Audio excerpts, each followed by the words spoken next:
رب العالمين الرحمن الرحيم مالك يوم الدين إياك نعبد وإياك نستعين اهدنا الصراط المستقيم صراط الذين أنعمت عليهم غير المغضوب عليهم ولا الضالين آمين.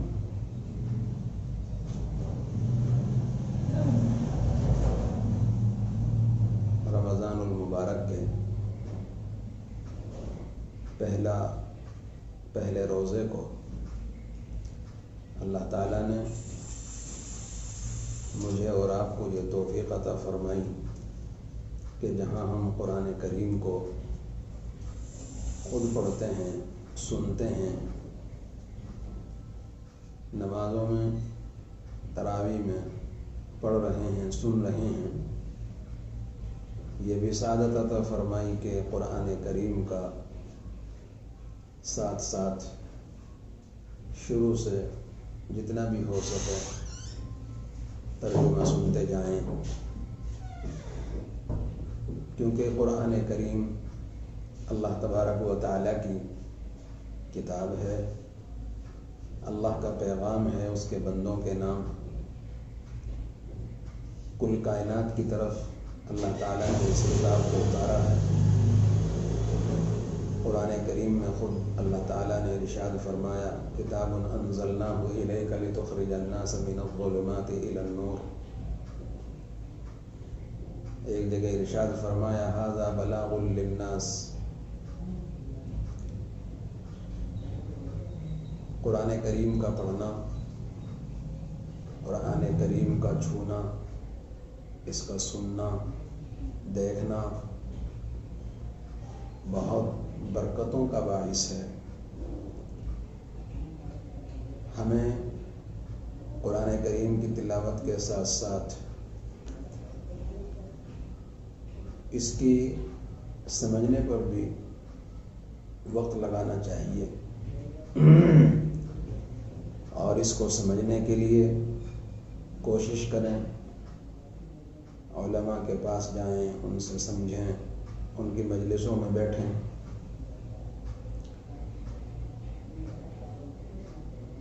ہم آج سے قرآن کریم کی چند آیتوں کا جتنا بھی ہو سکے گا روزانہ انشاءاللہ العزیز ترجمہ کیا کریں گے۔ امید ہے کہ انشاءاللہ ہم کو اس سے فائدہ ہوگا۔ میں نے آپ کے سامنے سورۃ الفاتحہ کی تلاوت کی۔ اس سورے کی احادیث میں بڑی فضیلت آئی ہے، اور سورۃ الفاتحہ، الفاتحہ اس کا نام رکھا۔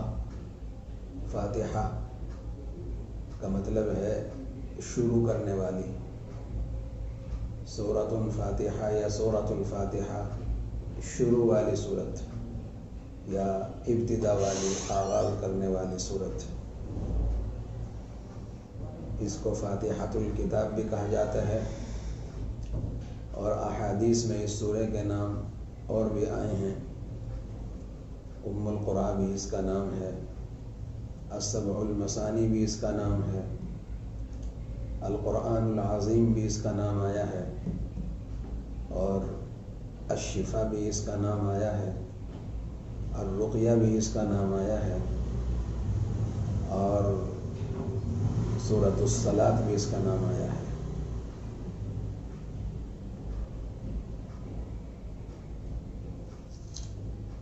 بسم اللہ الرحمن الرحیم، شروع کرتا ہوں اللہ کے نام سے جو بڑا مہربان نہایت رحم والا ہے۔ الحمدللہ رب العالمین، سب تعریف اللہ تعالیٰ کے لیے ہے جو تمام جہانوں کا پالنے والا ہے۔ الرحمن الرحیم، بڑا مہربان، نہایت رحم کرنے والا، مالک یوم الدین، بدلے کے دن یعنی قیامت کا مالک۔ ایاک نعبد و ایاک نستعین، ہم صرف تیری ہی عبادت کرتے ہیں اور صرف تجھ ہی سے مدد چاہتے ہیں۔ اہدنا الصراط المستقیم، ہمیں سیدھی اور سچی راہ دکھا۔ صراط الذین انعمت علیہم غیر المغضوب علیہم ولا الضالین، ان لوگوں کی راہ جن پر تو نے انعام کیا، ان کی نہیں جن پر غضب کیا گیا، یعنی وہ لوگ جنہوں نے حق کو پہچانا مگر اس پر عمل پیرا نہیں ہوئے، اور نہ گمراہوں کی، یعنی وہ لوگ جو جہالت کے سبب راہ حق سے برگشتہ ہو گئے۔ یہ سورت اللہ تبارک و تعالی کی طرف سے بہت بڑا تحفہ ہے ہم سب کے لیے۔ یہی سورت ہے جن کو ہم نماز میں، جس کو بار بار ہم نماز میں پڑھتے ہیں، فرائض میں پڑھی جاتی ہے، سنن میں پڑھی جاتی ہے، نوافل میں پڑھی جاتی ہے، اور یہ زبردست دعا بھی ہے۔ حدیث میں ہے کہ افضل الذکر لا الہ الا اللہ، سب سے بہترین ذکر، افضل الذکر لا الہ الا اللہ ہے، اور افضل الدعاء الحمدللہ ہے۔ یہ دعا بہترین اپنے اندر دعا کے اثرات رکھتی ہے، اس لیے اس سورہ کو جب بندہ پڑھتا ہے تو وہ اپنے لیے دعائیں مانگتا ہے، اپنی ہدایت کے لیے، راہ ہدایت پر چلنے کے لیے، اور اللہ سے مدد و نصرت مانگتا ہے، اسی کے سامنے اپنی بے بسی کا اظہار کرتا ہے اور اسی سے اپنی ساری ضرورتیں اسی کے سامنے رکھتا ہے۔